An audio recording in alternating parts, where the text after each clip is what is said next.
Good morning, students. Myself, Dr. Manjul Pratap Singh, Professor, ABSIT, College of Pharmacy, Ghaziabad. In previous lecture, we have already discussed about the pressure difference between two layers of liquid and manometers. In present lecture, we will discuss about the fluid in motion. Means जिस समय पे जो कोई fluid है वो एक motion में है, मूवमेंट में है, उस समय पे उस पे किस तरीके से उसका प्रेशर डिफरेंस होता है, किस तरीके से उसे प्रेशर लगता है, किस तरीके से उसका प्रेशर डिफरेंस जनरेट होता है, वो हम फ्लूइड इन मोशन में पढ़ेंगे. तो फ्लूइड इन मोशन जो होता है वो हम फ्लूइड डायनामिक में कवर करते हैं. तो The fluid dynamic is deal with the study of fluid in motion. जैसा कि पहले भी डिस्कस हुआ कि जो फ्लूइड डायनामिक है ये डील करती है जब फ्लूइड जो है मोशन में होता है, यानी कि वो पाइप में किसी पाइप में फ्लो कर रहा है या फ्रीली फ्लो कर रहा है. लेकिन अगर हम मोशन की बात करते हैं डायनामिक की, तो हमेशा एक एनक्लोज कवर होना चाहिए मोशन के लिए, जैसे कि pipe. This knowledge is important for liquid, gas, ointment, which will change their flow behavior when exposed to the different stress condition. ये जो हमारा नॉलेज है इसकी फ्लूइड डायनामिक की, फ्लूइड इन मोशन की, ये उन डोएस फॉर्म के लिए बहुत ही इंपॉर्टेंट है जहां पे उनका बिहेवियर जो है, फिजिकल बिहेवियर चेंज होता है. जैसे लिक्विड, जेल, ऑइंटमेंट. लिक्विड में लिक्विड कभी विस्कस ज्यादा है तो कभी विस्कस कम है, विस्कोसिटी पे उससे उसका मोशन पे इफेक्ट पड़ जाएगा. जेल जो है, मेनली जेल और ointment is the semi solid dosage form, but when is come in contact with the temperature, these gel and ointment will melt out and the viscosity will decrease. So these gel and ointment or semi solid dosage form come in the motion. ठीक, तो इसलिए बहुत जरूरी है fluid in motion में पढ़ना हमें. Then nature of fluid flow. अब नेचर ऑफ क्या होती है फ्लूइड फ्लो की? When fluid move through a close channel of any cross section, either two type of flow occur. जिस समय पे कोई भी फ्लूइड जो है मूव करता है क्लोज चैनल में, लाइक पाइप, उस समय पे उस पे दो तरह के फ्लो अकर होते हैं, दिखते हैं हमें. First one is the laminar flow और स्ट्रीम फ्लो और विस्कस फ्लो. पहला जो है वो लैमिनार फ्लो है, इसको अदर वर्ड्स में स्ट्रीम फ्लो भी कहते हैं और विस्कस फ्लो भी कहते हैं. Second one is the turbulent flow. दूसरा है हमारा टर्बुलेंट. तो we will discuss one by one. Laminar flow. In laminar flow the fluid particles move in the layer, one layer sliding over the other. यानी कि laminar flow में क्या है, जो फ्लूइड के पार्टिकल्स हैं वो अपनी अपनी लेयर में एक दूसरे के ऊपर स्लाइड करते हैं. यानी कि एक लेयर नीचे है तो उसके ऊपर दूसरी अगर लेयर है तो वो आपस में एक दूसरे के ऊपर स्लाइड करते रहेंगे, यानी कि मिक्स नहीं होंगे और क्रॉस नहीं करेंगे एक दूसरे को. ठीक, जैसा कि एक डायग्राम में शो हो रहा है. If we have a particles as we seen in this one, dotted particles are in a same layer. ठीक, and there is no exchange of fluid particles from one layer to another. ये dotted particle हमें दिख रहे हैं, ये कभी भी एक दूसरे में मिक्स नहीं हो रहे हैं, बहुत ही स्ट्रीम लाइन के अंदर ये अरेंज्ड है. ठीक, ये हमारा है water. When the viscosity of water is low, जिस समय पे वाटर की विस्कोसिटी कम है, the colored water maintain its density throughout the tube. अब हमने क्या किया, इसके अंदर ये जो हमारा एक कलर्ड वाटर का एक ये जो पिंक कलर का जो हमें दिख रहा है एक टैंक है, वो कलर्ड वाटर हमने एक स्मॉल ऑरिफिस से उसके अंदर जो वाटर वाला टैंक था उसमें इंट्रोड्यूस किया. जिस समय पे कलर्ड वाटर जो है इसमें इंट्रोड्यूस हो रहा है तो जो वाटर की डेंसिटी है वो मेंटेन है. यानी कि जो हमारा डॉटेड वाटर दिख रहा है आपको इसके अंदर, वो कहीं भी इधर उधर नहीं हो रहा है, यानी कलर्ड वाटर की एक स्ट्रीम लाइन एक दिख रही है पिंक कलर की जो हमें शो हो रही है। Then this flow of water is considered to be viscous और स्ट्रीमलाइन और लैमिनार, और इस फ्लो को बोलते हैं हम विस्कस फ्लो, स्ट्रीमलाइन फ्लो और लैमिनार फ्लो। जैसे इस कलर्ड वाटर टैंक में ये पिंक कलर की जो लाइन आप देख रहे हैं, यहां पे पिंक कलर की लाइन बिल्कुल स्ट्रेट लाइन है, ये कहीं भी मिक्स नहीं हो रही है वाटर के अंदर, तो इस फ्लो को बोलेंगे हम लैमिनार फ्लो। कभी कभी हम लोगों को डेली लाइफ में भी ये चीज देखने को मिलती है, जैसे कि एक बहुत ही कॉमन सा एग्जांपल हम आपको देते हैं। कभी कभी जैसे कि कोई कलर है, कलर जो है वो गिर गया, जमीन पे गिर जाता है और वाटर उसमें फ्लो हो रहा है, तो बहुत ही पतली सी लाइन, बहुत फाइन हेयर लाइन टाइप की, वो बहुत दूर तक एक स्ट्रेट लाइन बनती चली जाती है, लेकिन आगे जाके, काफी आगे जाके वो फिर जो कलर है वो इक्वली डिस्ट्रीब्यूट हो जाता है पूरे वाटर में। ठीक, तो यही जो स्ट्रेट लाइन बनी हमारी, this is called the streamline, viscous flow और लैमिनार फ्लो। ठीक, अब बात करते हैं हम टर्बुलेंट फ्लो की। Turbulent flow when the velocity of water is increase. अब क्या हुआ, हमने जो हमारा टैंक था, वाटर टैंक था, उसके अंदर हमने थोड़ा सा प्रेशर लगाया, वाटर का फ्लो ज्यादा कर दिया, वेलोसिटी ज्यादा की, प्रेशर डिफरेंस ज्यादा कर दिया। The thread of the colour water disappear, और कुछ देर बाद हम देखते हैं जो थ्रेड बन रहा था पिंक कलर का, स्ट्रेट लाइन जो थी वो डिसअपियर हो गई, and the mass of water get uniformly coloured indicates complete mixing of the solution and the flow of the fluid is called turbulent flow. तो जब जिस समय पे जो हमारी कलर्ड लाइन थी वो डिसअपियर हो गई और वो एक पूरा वाटर जो है यूनिफॉर्म कलर में आ गया, इसका मतलब ये हुआ जो हमारा कलर सॉल्यूशन था वो पूरे के पूरा सॉल्यूशन में मिक्स हो गया है, कंप्लीट मिक्स हो गया है, और इस फ्लो को बोलेंगे हम टर्बुलेंट फ्लो। क्लियर? अब एक सिंपल सी बात याद रखने वाली है, जिस समय पे कलर्ड लाइन स्ट्रेट लाइन चल रही है और हमें दिख रही है, सेपरेशन दिख रहा है कि this one is colour line and this one is the whole water, but this is called the laminar.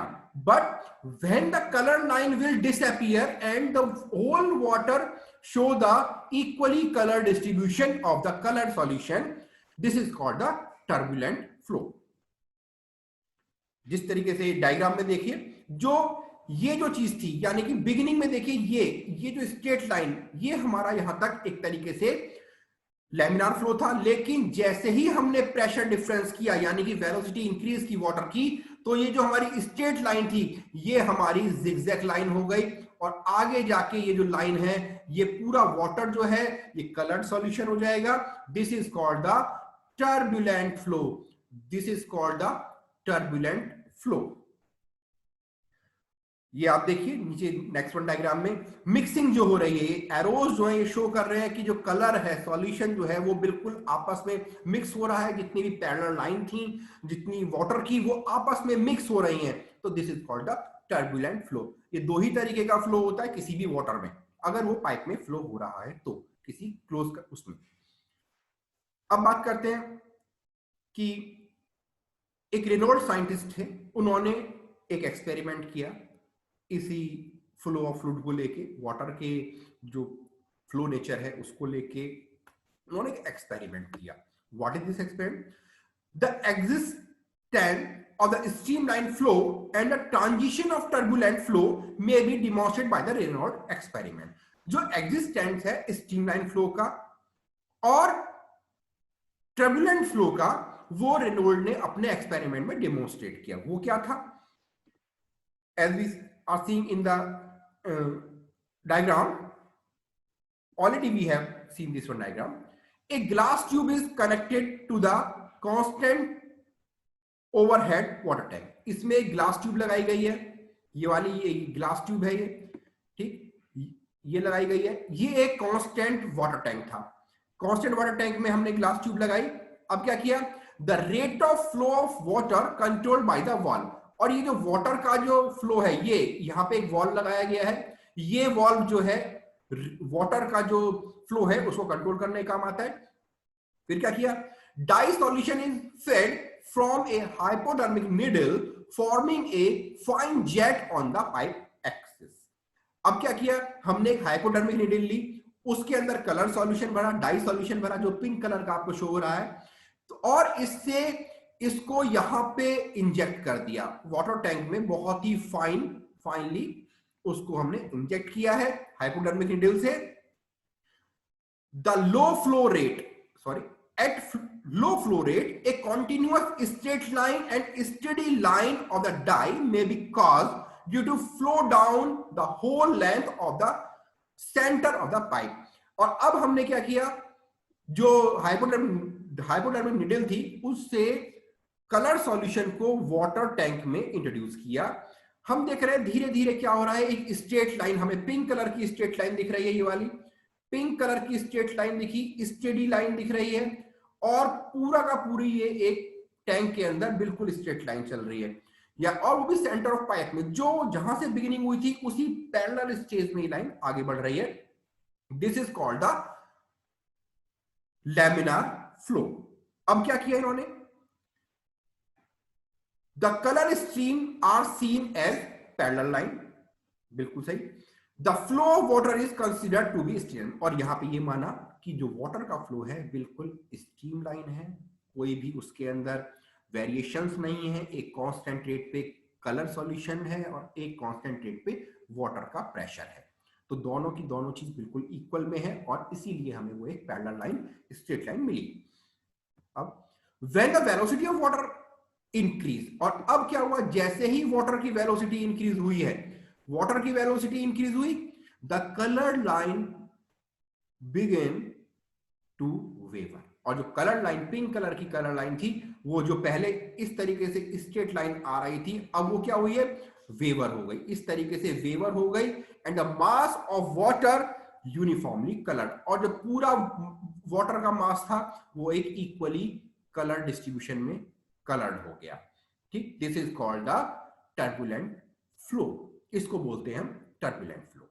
ठीक, तो दोनों चीज हो गए कि जिस समय पे स्ट्रेट लाइन चल रही थी कलर सॉल्यूशन की, उस समय पे लैमिनार फ्लो था, और जैसे ही प्रेशर बढ़ाया गया वाटर फ्लो का, उस समय पे वो सारा का सारा जो कलर सॉल्यूशन था वो इक्वली डिस्ट्रीब्यूट हो गया, और इसे बोलते हैं हम turbulent flow. In Reynold experiment the flow condition are affected by 4 conditions. जो हमारा रेनॉल्ड एक्सपेरिमेंट है, इसमें जो कंडीशंस होती हैं हमारी फ्लो की, वो 4 तरीके से इफेक्ट करती हैं। First one, diameter of pipe, कि पाइप का डायमीटर क्या है। अगर डायमीटर पतला हो गया, छोटा हो गया, नैरो हो गया, या फिर वाइड हो गया, बड़ा हो गया, तो हमारा फ्लो इफेक्ट कर जाएगा। This is denote by the D, diameter.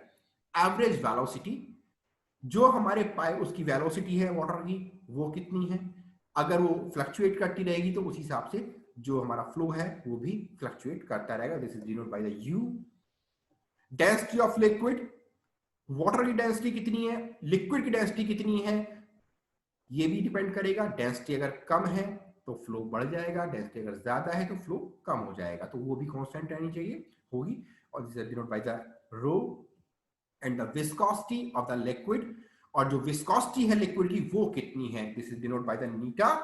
So these factor are grouped into an expression, और इन चारों फैक्टर को मिला के रेनॉल्ड ने एक एक्सप्रेशन दिया, रेनॉल्ड ने मैथमेटिकली इक्वेशन दी। What is this, this is the Reynold number, RE is the Reynold number is equal to D U rho upon eta, यानी कि d diameter, u is the average velocity, and the rho is the density divided by the viscosity of the liquid.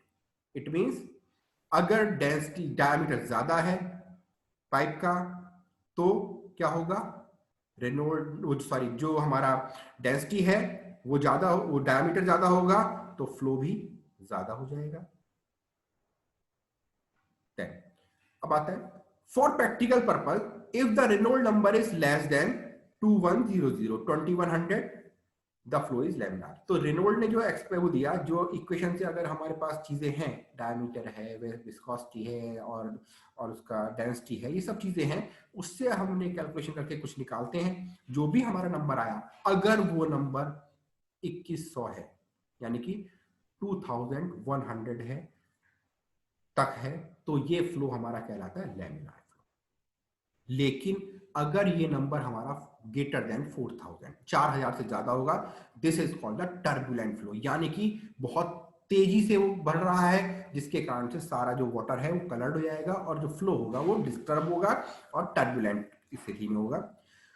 Flow with Reynold number between 2100 to 4000 are sometime refer to as transitional flow. और जो 2100 से लेके 4000 तक के बीच जो number Reynold number होंगे, ये हमारे ट्रांजिशनल फ्लो हैं। ये लेमिनार भी हो सकते हैं और टर्बुलेंट भी हो सकते हैं, यानी कि दोनों में से कुछ भी, वो मिक्स भी हो सकते हैं और नहीं भी।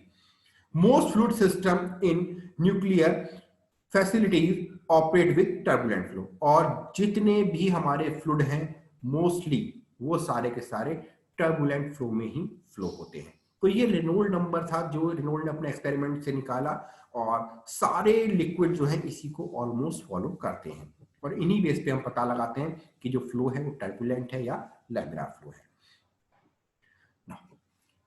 अब हम बात करते हैं बर्नौलीज थ्योरम की। प्लस 2 में आपने पहले भी इसको पढ़ा होगा, प्लस 2 में भी थी हमारे फिजिक्स में ये बर्नौलीज थ्योरम, वो भी हमें इस बार पढ़नी है। What is this? The Bernoulli's theorem state that in a steady state the total energy per unit mass consists of pressure, kinetic and potential energies are constant. Bernoulli ने बताया अगर कोई भी वाटर एक स्टेडी स्टेट में चल रहा है तो उस पे टोटल एनर्जी जो लगेगी, ठीक, जो उस यूनिट मास पे लग रही है, या वो प्रेशर एनर्जी या फिर काइनेटिक एनर्जी है या फिर पोटेंशियल एनर्जी है, वो सारी की सारी कांस्टेंट होंगी। ये बर्नौली ने बताया। अब आती है what is the steady state. इसमें एक वर्ड आया है स्टेडी स्टेट। तो what is the steady state, ये जो वर्ड है, steady state is a condition, suppose a limited amount of water, suppose a measured amount of water come into the pipe from one side and same amount of water will exit out to the another side. Clear?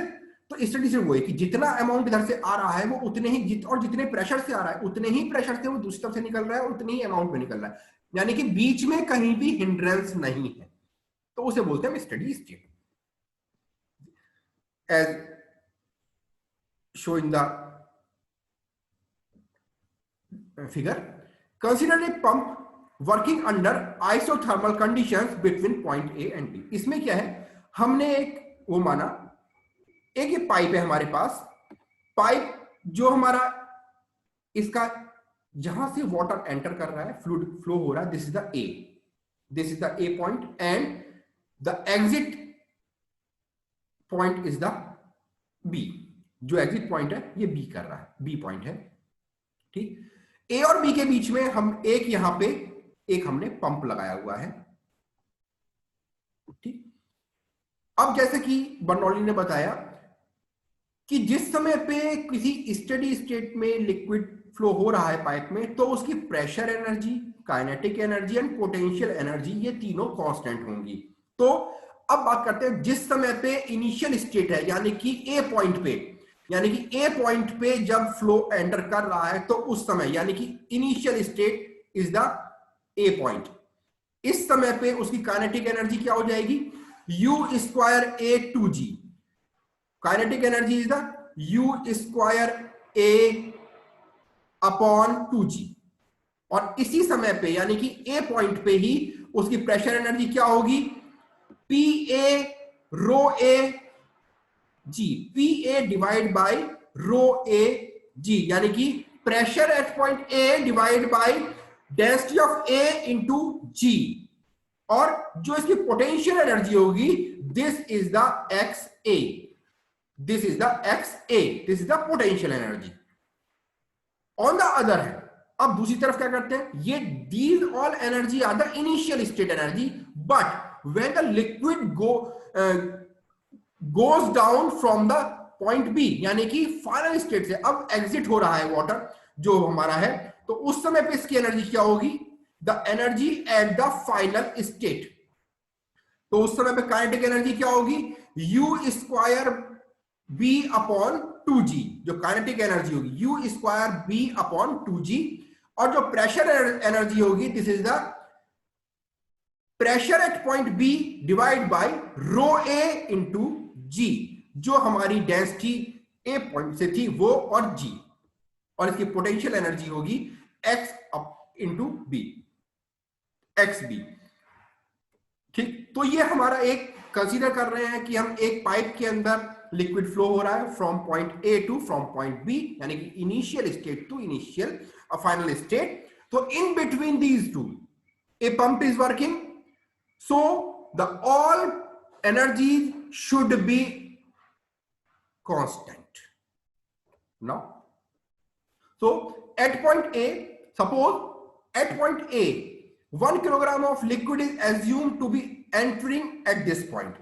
Point A से ये माना गया कि 1 kilogram liquid जो है enter कर रहा है।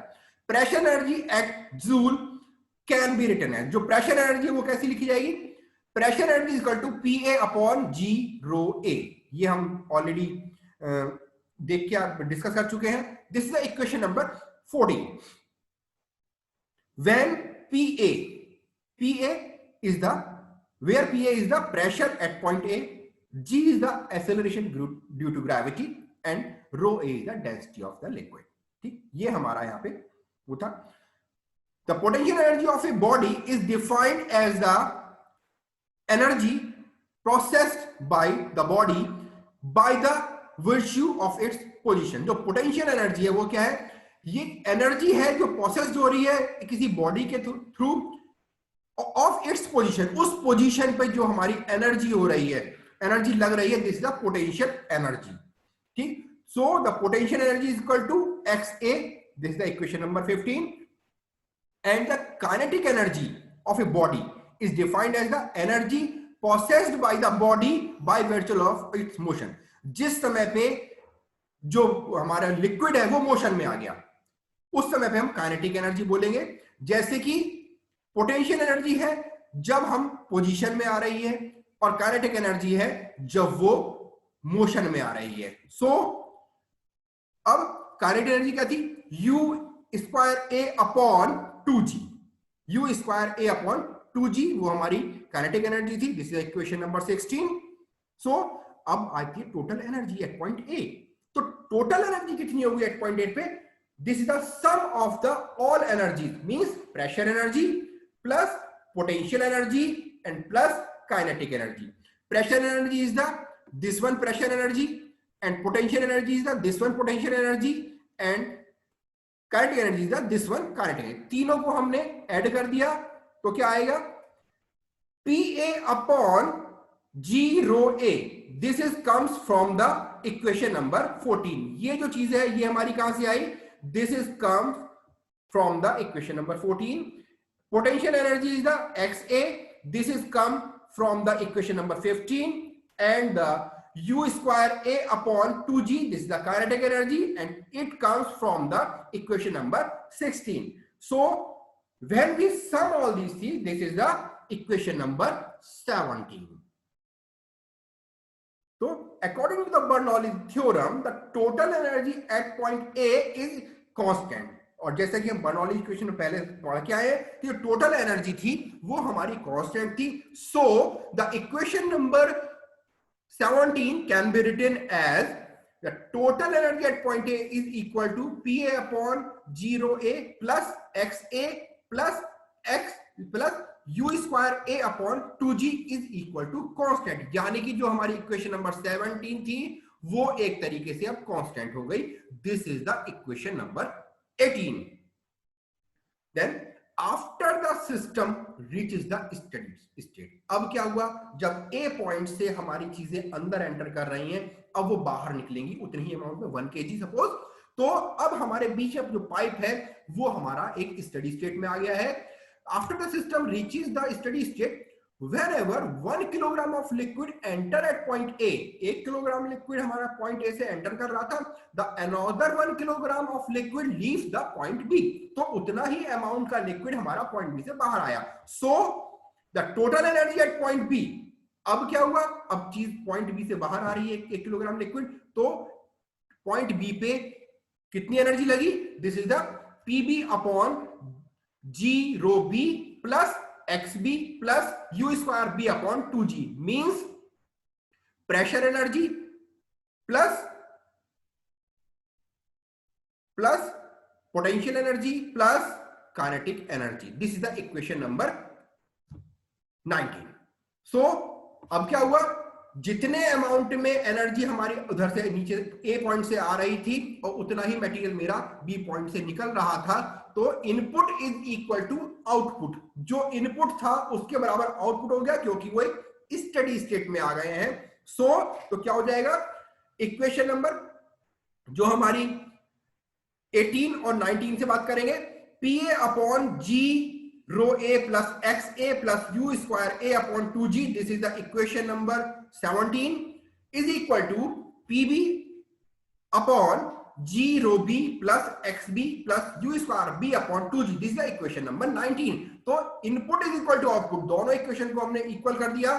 सो theoretically all kind of energies involved in fluid flow should be accounted. Pump has added certain amount of energy. अब क्या हुआ, जितनी एनर्जी थी सारी वो अकाउंट हो गई, लेकिन जो पंप है वो भी तो है, वो भी वर्क कर रहा है, तो उसने अपनी एक एनर्जी वाटर को दे दी, कुछ एनर्जी पंप की लगी, तो क्या होगा, energy added by the pump is equal to plus WJ। कुछ एनर्जी लगी तो पंप ने वो एनर्जी दी plus WJ। So during the transport, लेकिन अब क्या हुआ, जिस समय पे पाइप में कोई वो फ्लो होता है, लिक्विड फ्लो होता है, तो वो क्या करता है, वो फ्रिक्शन होगा उससे, क्योंकि पाइप की वॉल्स के बीच में और लिक्विड के बीच में रगड़ आएगी, फ्रिक्शन होगा। Due to the friction the heat will generate, वो हीट जनरेट होगी और उस हीट जनरेशन में कुछ एनर्जी जो है वो हमारी थोड़ी सी destroy हो जाएगी। So during the transport some energy is converted to the heat due to the frictional forces. So loss of energy due to friction in the line is equal to Fj। तो जो हमारी energy का loss हुआ है due to the friction, this is denoted by the Fj। This is the equation number 22. The energy balance between point A and B accounted by the including 21 and 22 in equation 20। यानी कि जो हमारी pump ने energy दी, हमें दी कुछ, एक तो वो इक्वेशन 21, और due to the friction force हमारी एनर्जी लॉस हुई, वो इन दोनों की एनर्जी को हमने इक्वेशन नंबर 20 में रखा। जब उसके अंदर रखा तो क्या मिला मेरे को, PA upon zero A plus XA plus U square A upon 2G minus F minus F मतलब हमारा जो था लॉस जो हो रहा है एनर्जी का, वो प्लस W, यानी कि जो पंप हमें एनर्जी ऐड कर रहा है, दे रहा है, F minus F। This one minus F is the loss of energy and this one plus W is the gain of energy by the pump is equal to PB upon G rho B plus XB plus U square B upon 2G। ये same हमने equation 20 के अंदर, 20 के अंदर equation 21 और 22 को रख दिया, एनर्जी लॉस और एनर्जी गेन की वैल्यू रखी है just. This is equation number 23। So this equation number 23 is called as Bernoulli's equation, और जो इक्वेशन नंबर 23 है ये हमारी बर्नौली इक्वेशन में आती है। तो अब इस इक्वेशन का यूज क्या है, इतनी चीजें बर्नौली ने बताई कि भाई एनर्जी इतनी एनर्जी लग रही है, वो सारी कांस्टेंट होगी, स्टेडी स्टेट होगा, तो इसका बेनिफिट क्या है, what is the role of this one equation. So the first use of this one equation, it is used in the measurement of rate of fluid flow using orifice meter and Venturi meter. ये जो Bernoulli equation है ये हमारे orifice metre और venturi meter के अंदर जो fluid flow का मेजर करते हैं उसमें बहुत ही ज्यादा इंपॉर्टेंट है. Second thing, it applied in the working of the centrifugal pump, और ये हमारे जो सेंट्रीफ्यूगल पंप होते हैं उसके अंदर भी वर्किंग को शो करती है. So the Bernoulli equation is very very important equation on the point of view of the fluid flow and the measurement of the pressure difference between the pipe, between the 2 points of the pipe. So आज हम इतना ही करेंगे. In next lecture we will discuss about the all other instruments like Venturi meter, orifice meter, pitot tube, rotameter, all these things. So any question regarding today's lecture?